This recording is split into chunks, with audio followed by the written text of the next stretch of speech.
കപ്പ, ചോറ്, എരിശ്ശേരി, ചിക്കൻ ഒലത്തിയത്,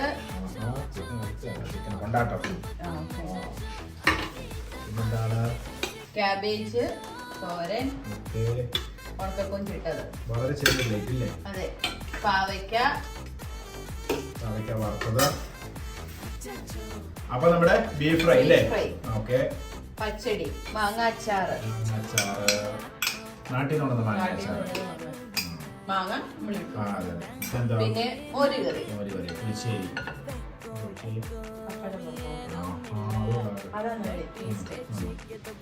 നമുക്ക് ഫിഷ് കറി ഉണ്ട് അല്ലേ? അപ്പൊ നമുക്ക് അവിടെ പോയിട്ട് ഫിഷ് കറി എടുക്കാം. അപ്പൊ നമ്മുടെ ഫിഷ് കറി. അപ്പൊ ഞങ്ങൾ ഇന്ന് ഒന്നിച്ചാണ് കഴിക്കാൻ പോകുന്നത് അല്ലേ? ഒറ്റ പ്ലേറ്റ്. അതിനാണ് ഇത്രയും വലിയ പ്ലേറ്റ് എടുത്തത്. ഓക്കെ, കഴിക്കാം.